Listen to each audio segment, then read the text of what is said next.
Ini tempat 4 tahun gue jadi keadilan, kemis keadilan buat orang-orang yang udah zolimin gue di sini. Tuh yang manipulasi kasus gue nih. Kayak waktu itu minta duit sama gue. Kasus gue 4 tahun diminta. Woi, Fadit Maruf!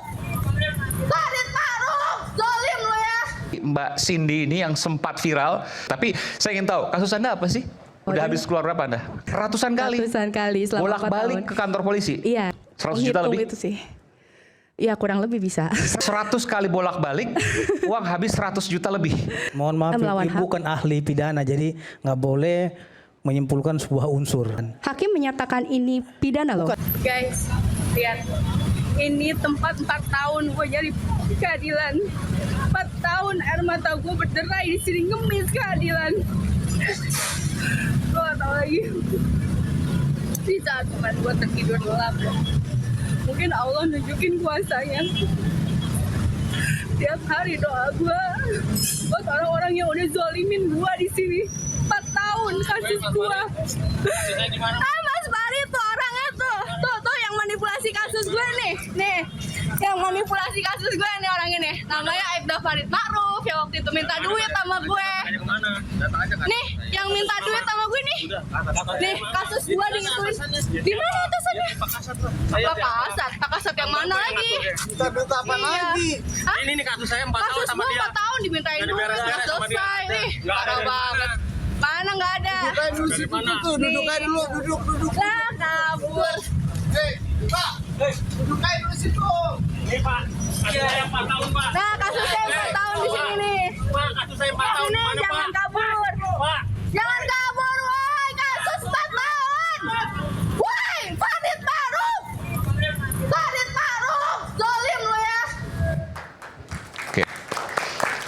Sebenarnya kasusnya mudah ya. Ini terkait pada saat saya membeli 1 unit mobil bekas di tahun 2021 bulan Oktober. Nah, apa yang dikatakan oleh penjual itu tidak sesuai dengan apa yang fakta yang ada gitu. Apa waktu itu yang nggak sesuai? Yang nggak sesuai, yang paling utama adalah terkait pajaknya. Jadi mobil bekas ini, saya beli mobil bekas, pajaknya itu dia bilang pertama mati 5 kali. Kemudian saya diminta untuk DP. Setelah saya DP baru dikasih surat-suratnya dengan alasan ini banyak yang mau mobilnya gitu dari Cianjur, dari mana. Biar saya stop nih, kalau ibu DP saya stop. Ini minusnya apa ya Pak? PR doang, pajak off 5 kali. Situasi kondisi mobilnya sih sebenarnya bagus gitu kan. Oke, per tahun pajaknya berapa? 8 juta. Oh, dia bilang 8 juta per tahun. Dia bilang 8 juta. Kemudian setelah saya DP, saya dapat kwitansi, saya dapat STNK-nya. Kemudian di situ pajak tertera matinya tuh 6 tahun. Pertama itu, yang kedua, nilai pajak yang tertera adalah 16.923.000 per tahun. Yang tertera, 16 juta per tahun ya. Itu iya, yang saya lihat ya, iya, 16 itu PKB-nya tuh ya. Iya. Kemudian saya tanyakan ke penjualnya. Tadi Bapak bilang 8 juta. Ini kenapa 16 juta ya, Pak? Oh, itu karena bayar double, saya ada arsipnya. Bayar double itu maksudnya gimana? 2 kali bayar, jadi ada tunggakan. Jadi 2 tahun berturut-turut dia bayarkan dan tertera angka 16 juta di STNK seperti itu. Ternyata setelah saya lunasi, saya dapat BPKB, hari itu juga saya langsung ke Samsat Jakarta Utara untuk balik nama kendaraan dan melunasi pajak-pajak yang tertunggak itu. Karena plat nomornya juga kan sebenarnya mati, Pak. Matinya dari 2018 tapi sama dia dipasangnya 2023 platnya. Plat nomor palsu. Ya, jadi saya harus segera menyelesaikan itu setelah saya melunasinya. Kemudian di Samsat Jakarta Utara saya mendapatkan fakta bahwa pajak mobil tersebut betul di 16 juta sekian. Jadi PKB-nya pajaknya 16 juta per tahun, benar itu? Benar. Oke, Anda ditipu lah kurang lebih gitu? Iya, dan hari itu juga saya langsung kembali ke showroom. Tapi beliau sudah menghindar. Keesokan harinya juga saya balik lagi ke showroom. Showroomnya di mana? Di Jakarta Timur itu? Duren Sawit, Jakarta Timur. Oke, terus? Iya. Kemudian keesokan harinya saya coba lagi datang ke showroom, berkomunikasi dengan keluarganya. Tapi tetap menghindar gitu. Makanya karena tidak ada itikat baik dari pelakunya, akhirnya saya laporkan ke Polres Metro Jakarta Timur tanggal 17 Desember 2021. Akhirnya itu ada sidang kode etik dan terbukti penyidik dan juga kanitnya itu memanipulasi kasus. Mohon maaf, Ibu bukan ahli pidana, jadi nggak boleh menyimpulkan sebuah unsur. Oh bukan, ini hasil diskusi saya dengan pihak-pihak itu ahli hukum dan juga mohon Kapolres, maaf, Pak. kalau Ibu menyimpulkan suatu unsurnya itu adalah merupakan perbuatan pidana, karena ranahnya ini belum ada persidangan dan belum ada putusan pengadilan, kita nggak boleh memutuskan seseorang itu melakukan perbuatan pidana. Karena yang berwenang untuk memutuskan seseorang itu bersalah atau tidak, itu nanti diuji di pengadilan. Hakim menyatakan ini pidana loh. Bukan, itu perdatanya yang Ibu tuntut, PMH namanya perbuatan melawan hukum. Nah di pidananya saya dipermainkan seperti apa tanggapannya? Makanya prosesnya ini dituntaskan, Ya. karena kan Ibu tadi mengatakan sudah naik sidik. Ya. Nah sudah naik sidik juga belum tentu itu naik kepada tingkat tersangka, bisa dihentikan dengan SP3. Apabila nanti terlapor bisa membuktikan bahwasanya tidak ada perbuatan pidana yang dia lakukan di situ gitu loh.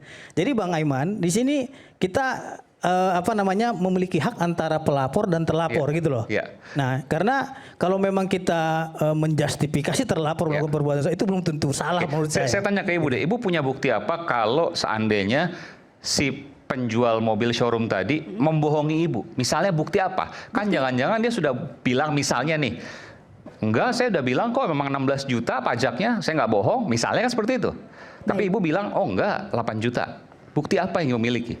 Kalau dari bukti Nggak ada tapi perjanjiannya? saya ada rekaman suara ketika Oke. terlapor mengakui, dan itu juga di perdata diakui oleh karyawan terlapor bahwa itu memang suara dari terlapor. Itu Jadi yang rekaman pertama. suara bahwa yang bersangkutan bohong, katakanlah seperti itu ya, versi Anda nih. Kemudian ada jawaban somasi yang diberikan oleh kuasa terlapor terhadap saya, yang mana bunyinya adalah terlapor sudah memperlihatkan STNK. Adapun terlapor mengatakan pajaknya 8 juta hanya sebagai perkiraan. Jadi di sini yang perlu saya tegaskan, ketika dia sudah menyerahkan STNK kepada saya, memperlihatkan, di situ tertera angka 16 juta, untuk apa lagi dia ngomong 8 juta? Anak SD pun bisa baca itu 16 juta. Barangnya sudah sama Ibu, mobilnya dan STNK semua. Sudah saya bayar lunas. Mobilnya udah sama beliau. Iya, tapi ada hal yang tidak sesuai dengan perjanjian. Lain halnya kalau barangnya itu sudah diserahkan kembali kepada si penjualnya tadi gitu. Ada permintaan uang dan sebagainya. Gitu Permintaan kan. uang oleh, ini belum cerita nih. Penyidik yang tadi yang saya katakan. Ini untuk laporan kedua ya? Iya. Laporan kedua penyidik tadi yang Aibda Farid minta uang berapa? Ya uang nominal dan kronologisnya sudah saya laporkan ke Propam Nggak disebutin Mabes aja, Polri. buka aja. Jangan. Nggak apa-apa. Kita terbuka kan. Di sini ini kita bicara untuk bahan reformasi kepolisian. Karena ini contoh kecil. Iya. Boleh. Ini siapa? Pengacara Anda? Suami. Oh suami, keren pengacara.